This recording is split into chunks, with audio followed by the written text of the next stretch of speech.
The stage at Warner Brothers Studios shimmered under the sharp glow of television spotlights, the kind that could turn even the smallest gesture into a headline. Ellen DeGeneres walked out first, smiling broadly, her trademark kindness mantra, "Be kind," plastered across every banner and screen. The audience cheered, clapping in rhythmic waves, adoring their queen of daytime television. Ellen raised her hand, soaking it in, but behind the smile was something more calculated. She wasn't just a comedian tonight, she was the gatekeeper of her own carefully crafted empire. Then the cameras swung to Senator John Neely Kennedy, entering with none of Ellen's polish, but with a quiet authority that carried more weight than any staged applause. He wasn't there to charm. He wasn't there to sell a feel-good slogan. He was there to confront. His suit was simple, navy and unpretentious. In his breast pocket sat a folded note, worn from being read and reread, a letter from a Louisiana teacher who had lost her job after speaking out against political favoritism. Kennedy's eyes weren't on the cameras, they were on the audience, searching for truth in a place built on illusion. The atmosphere shifted immediately. Ellen, still smiling, gestured to her plush chair, her voice dripping with practiced warmth. "Senator Kennedy, welcome. It's always a joy to have leaders here who can remind us about hope, kindness, and unity." The crowd cheered again, but Kennedy didn't sit back comfortably. He leaned forward, hands clasped, his southern drawl deliberate.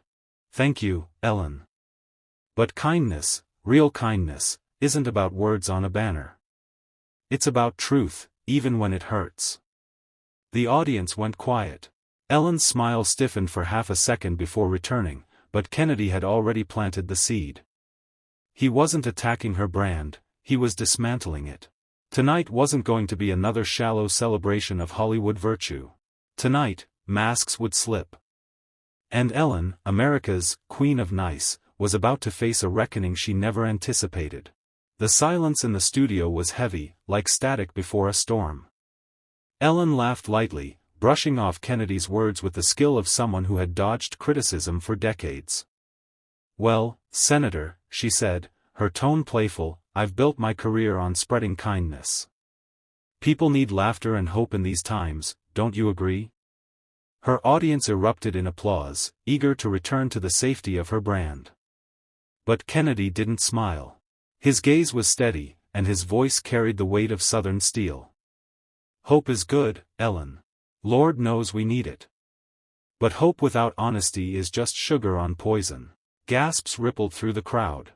Ellen shifted in her chair, her practiced grin faltering for the briefest moment. "Are you suggesting," she countered smoothly, "that kindness is a facade?" She leaned forward, using her charm as a weapon, her eyes narrowing slightly. "Because, Senator, people out there, millions of them, have written to me saying this show saved their lives, gave them joy when nothing else did." Kennedy let the words hang in the air. He wasn't a man to be rattled by television theatrics. Slowly, he pulled the folded letter from his pocket and held it up. The audience strained to see, and Ellen's eyes flickered toward it nervously. "This here," Kennedy began, "is from a teacher back home. She spoke up about corruption in her district and lost her job. You know what she told me? That when she turned on your show, the message was, be kind, but she couldn't help wonder how many powerful people hide behind that same smile while crushing ordinary folks under their boots." A hush blanketed the room. Ellen opened her mouth to respond, but the words stuck. Kennedy had flipped her mantra into a mirror, forcing her to stare at the hypocrisy embedded in her brand. The audience shifted uncomfortably, caught between their loyalty to Ellen and the raw truth dripping from Kennedy's southern cadence. For the first time, Ellen's mask of effortless joy cracked. Just slightly. But enough for everyone watching, both in the studio and across America, to sense that this conversation was not going to end in applause and laughter. The producers in the control booth panicked. Camera angles shuffled, applause signs blinked desperately, and a nervous intern mouthed to Ellen, "Move on, cut to commercial." But Ellen, pride wounded, leaned in tighter. Her smile was a blade now, not a shield. "Senator Kennedy," she said, her voice sugary but sharp, "you come on my stage, accuse me of hypocrisy, and wave around a letter from some teacher no one here has ever heard of. What do you expect my audience to believe, that your version of reality is more authentic than mine? Kennedy didn't flinch. His glasses caught the studio lights, and for a moment he looked less like a guest and more like a prosecutor in the courtroom. "Ma'am," he replied, his drawl deliberate, "authenticity ain't measured by ratings or applause. It's measured by whether folks can trust you when no cameras are rolling." The crowd murmured, a split forming in the energy of the room. Some clapped weakly, others sat frozen.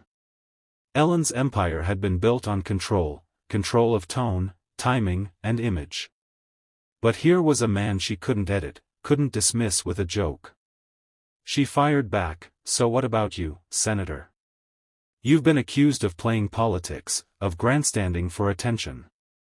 Maybe this little confrontation is your way of scoring points with your base.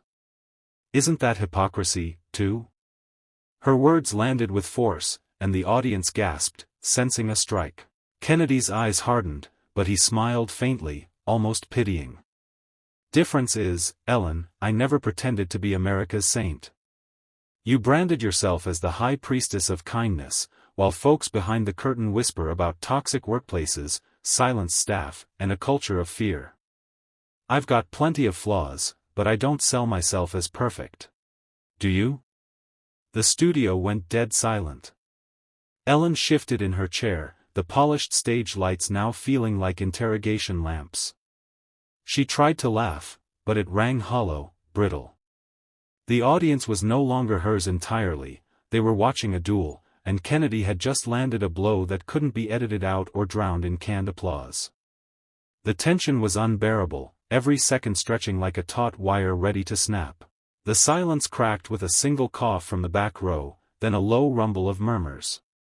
The studio, once Ellen's domain, now felt like a courtroom where the jury was shifting uneasily. Ellen crossed her legs, her trademark sneakers squeaking faintly against the glossy stage floor. She forced a smirk. "You talk about kindness like it's a marketing gimmick. Do you have any idea how many lives this show has touched? How many people wrote to me saying that one laugh, one moment of joy, kept them going?" Kennedy leaned forward, resting his hands calmly on his knees. His voice carried the weight of the bayou, measured, unhurried, but sharp enough to cut. "Joy ain't the issue, Ellen. Nobody denies laughter heals. But when the person selling joy runs a backstage circus of intimidation and cruelty, that joy's built on sand. Folks back home in Louisiana call that selling smiles while your hands are dirty." The words hit like a gavel. Gasps rippled across the audience. A young woman in the third row, wearing an "Ellen Be Kind" hoodie, pulled it tighter around herself, her expression torn between loyalty and doubt. Ellen bristled, her eyes flashing. "And you, Senator, never had angry staffers? Never had someone complain you were tough? Politics is cutthroat, don't stand there and pretend your hands are spotless." Kennedy adjusted his glasses, his voice dropping into a tone that demanded attention. "Difference is, I don't brand myself as America's hug. Folks expect a senator to fight hard, to take heat, to stand firm. But when you build an empire on the promise of kindness, then hide behind that brand to excuse cruelty, you betray the very people who trusted you." The studio audience shifted again. The balance of power was no longer hers. Kennedy's words carried the ring of moral clarity, cutting through the stagecraft. The overhead lights glared harshly now, exposing not just Ellen's face but the cracks in her carefully curated image. She forced a laugh, brittle as glass. "You're turning this into a sermon, Senator. But remember, you're standing on my stage. My name is on the wall. My fans are in these seats."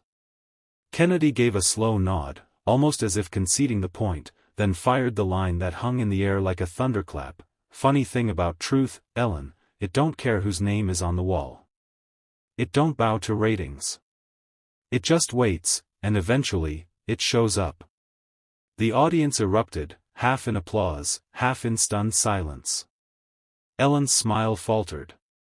For the first time in her own studio, she looked cornered. The camera operator, sensing the tension, zoomed in tight, Ellen's smile stiff, Kennedy's calm, unflinching gaze fixed on her. The audience was caught between two worlds, the glittering facade of daytime television and the raw, unpolished truth Kennedy dragged onto the stage. Ellen adjusted in her chair, her voice suddenly louder, almost desperate. "So that's it? You come here, to my platform, and you try to dismantle everything I've built? Do you realize how dangerous it is to destroy hope? To take away a safe space for millions who tune in because life is hard enough already?" Kennedy leaned back, letting her words hang in the air. Then, with the patience of a seasoned trial lawyer, he answered. "Safe space? A safe space built on fear ain't safe. It's a trap. You gave folks laughter on camera, but backstage, young interns cried in bathroom stalls. Staff left with scars, not smiles. And every time they spoke out, the machine told them to hush. That ain't hope, Ellen, that's hypocrisy with good lighting." The audience gasped again. This time, it wasn't just a ripple, it was a wave. A man in the front row muttered, "He's right," and it carried just far enough for Ellen to hear. Her eyes narrowed.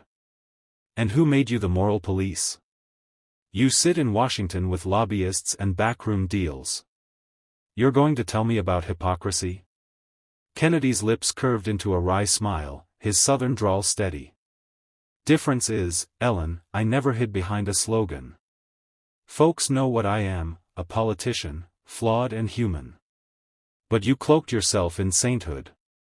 You made kindness your armor, then used it to cover bruises you left on others. That's the difference. And folks deserve to know it." Ellen's fingers drummed nervously against her cue cards, the sound picked up faintly by the studio mics. The director in the booth whispered frantically to producers, unsure whether to cut to commercial or let the drama burn. Then a voice rang out from the back, clear, young, trembling but fierce. "My sister worked for you. She cried every night." The studio froze. Ellen's face drained of color. Kennedy turned slightly, acknowledging the unseen speaker with a solemn nod. "And there it is," he said softly, but firmly enough for every microphone to catch. "The truth doesn't need a stage manager. It speaks for itself." The audience broke into scattered applause, hesitant, conflicted, but growing louder by the second. Ellen's grip on her empire was slipping, live, before millions. Ellen's face hardened, her trademark grin now gone. For years, that smile had been her shield, a brand, a weapon. But Kennedy had stripped it away piece by piece, until only silence and raw nerves remained. The studio lights, once her ally, now felt like interrogation lamps exposing cracks in her carefully polished image. She finally leaned forward, her voice trembling, but still sharp. "You don't know the weight of building something from nothing. Of carrying the expectations of millions. Maybe I wasn't perfect, who is? But you, Senator Kennedy, you're exploiting pain for applause. That's politics dressed up as morality." Kennedy tilted his head, letting her words settle before he spoke. His voice was calm, deliberate, like a surgeon cutting close to the bone. "What you call exploitation, Ellen, I call accountability. Folks entrusted you with their afternoons, with their belief in kindness. That ain't nothing, it's sacred. And when you betray that trust, you don't just hurt staff. You crush hope. That wound runs deeper than ratings." The audience erupted into whispers, phones raised, the debate spilling onto social media in real time. Hashtags were born in seconds, hashtag Kennedy vs. Ellen, hashtag truth over kindness. Twitter feeds lit up, split between those defending Ellen's legacy and those echoing Kennedy's fire. A producer gestured wildly for the show to cut to commercial, but Ellen waved them off. Pride, stubborn and desperate, wouldn't let her retreat. "And what about you, Senator?" she snapped. "Where's your kindness? Where's your compassion in dragging me down instead of lifting people up?" Kennedy leaned forward, his tortoise-shell glasses glinting under the studio lights. Compassion isn't pretending problems don't exist. Compassion is shining light on the rot, so healing can begin. You sold the illusion of kindness. I'm offering the reality of truth. And the truth, Ellen, is what sets people free. The room fell silent again, the tension electric, almost unbearable. Viewers at home leaned closer to their screens, sensing history being made on daytime TV. Ellen, queen of controlled conversations, had met a challenger who didn't play by her rules. For the first time, she looked small in her own kingdom. The silence stretched, heavy and suffocating. Ellen's carefully built kingdom of daytime charm seemed to tremble beneath her. The cameras kept rolling, the audience on edge, their faces a mixture of shock, awe, and discomfort. For years, they had come here for laughter, dance breaks, and celebrity gossip, not a public reckoning. Yet here it was, raw and unfiltered. Ellen straightened in her chair, her voice breaking into the silence with a forced laugh that carried no warmth. This isn't what my fans came here for. They don't want lectures, they want joy. And I gave them that for decades. Kennedy's eyes didn't blink, his voice sharp as steel. Joy without truth is just decoration, Ellen. Folks deserve better than decorations. They deserve respect. You say you built something, but if it's built on fear and hypocrisy, then it ain't joy. It's a stage set, and the curtain just fell. A collective gasp rippled through the crowd. Some clapped nervously, others glanced at each other, unsure whether to laugh or cry. A woman in the second row whispered, "He's right," her words caught by a boom mic and broadcast into millions of homes. Ellen's mask slipped further, her voice edged with desperation. You don't understand what it's like being watched, judged, picked apart every single day. The pressure, it changes you. Kennedy leaned in, his voice lower, almost gentle, but with an iron edge. Everybody's judged, Ellen. Farmers, teachers, waitresses, nurses. But they don't get to hide behind a brand. They don't get to use kindness as armor while they mistreat the folks beside them. Pressure don't excuse cruelty, it reveals character. The words landed like thunder. Even the cameras seemed to hesitate, zooming tighter on Kennedy's face, capturing the raw conviction. On Twitter, clips were already viral. Kennedy's soundbites, short, sharp, devastating, were being shared by political commentators, comedians, and even former Ellen staffers. The narrative had shifted. What started as a television interview had turned into a trial, and Ellen was losing ground fast. Ellen's fingers drummed on the desk, her smile gone, her voice quivering. So what now, Senator? You destroy me, and then what? Do you rebuild kindness in your image? Kennedy paused, letting her words hang. Then, with a steady voice, he answered, No, Ellen. I don't want to rebuild kindness in my image. I want it back in the people's. Where it belongs. The studio shook with applause, unexpected, powerful, unstoppable. For the first time, Ellen wasn't in control of her audience. Kennedy was. The sound of applause lingered like a storm that had rolled through, leaving Ellen visibly rattled. She pressed her palms flat against the desk, forcing a smile that never reached her eyes.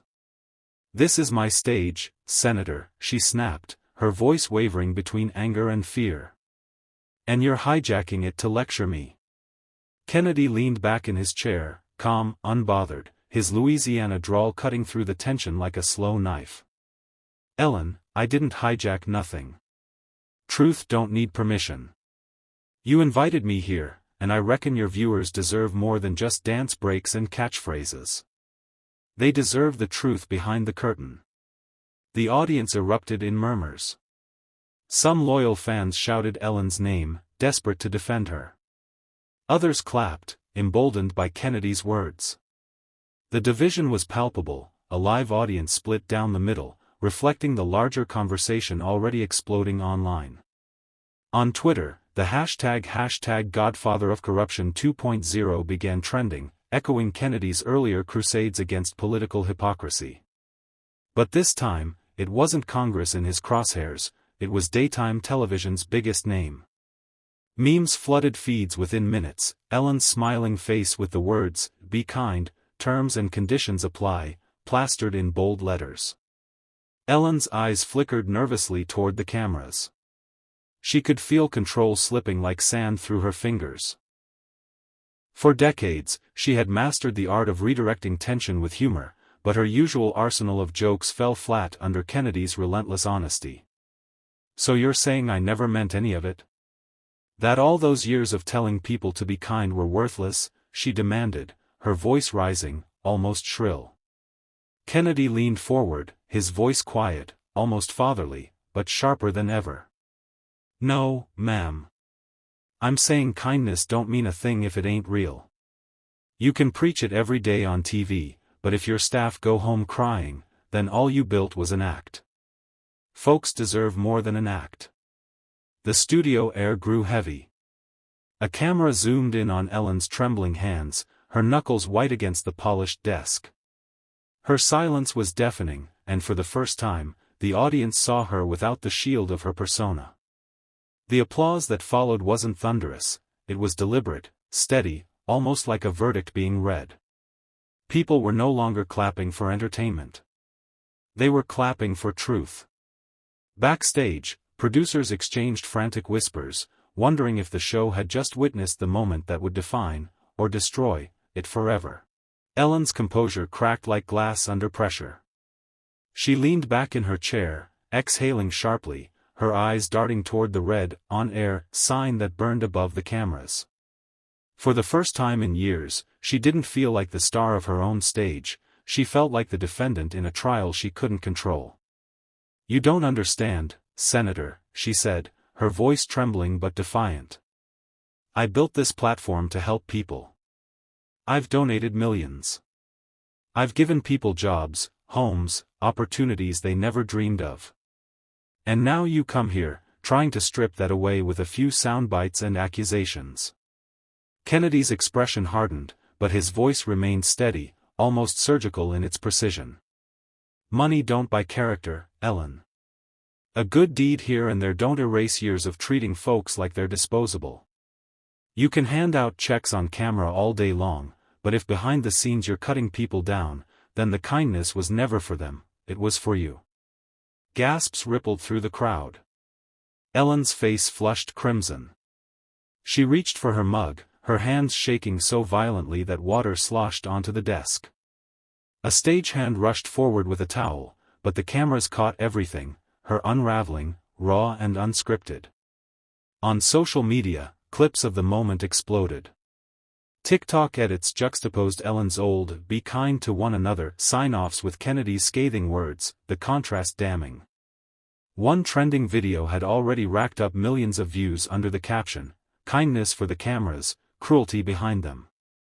Ellen tried to laugh, but it came out hollow, desperate. "You're just here for attention, Senator. You want a viral moment, you've got it. Congratulations." Kennedy didn't flinch. He leaned forward, lowering his voice so the studio audience hushed to catch every word. "Attention fades, Ellen. Integrity lasts. And right now, America's watching you choose which one matters more." The silence that followed was deafening. Ellen's gaze faltered. Her trademark smile, once her greatest weapon, was gone. Producers offstage gestured wildly, debating whether to cut to commercial, but it was too late. The cameras had captured the undoing of daytime television's queen, and the rise of an unlikely truth-teller who refused to play by Hollywood's rules. The moment the broadcast ended, chaos erupted behind the cameras. Producers barked into headsets, interns scrambled across the stage, and Ellen bolted from her chair without her usual wave, leaving the mug and the spotlight behind. Her exit was clipped, mechanical, a woman retreating from a battlefield she had once commanded with ease. Kennedy, however, didn't move.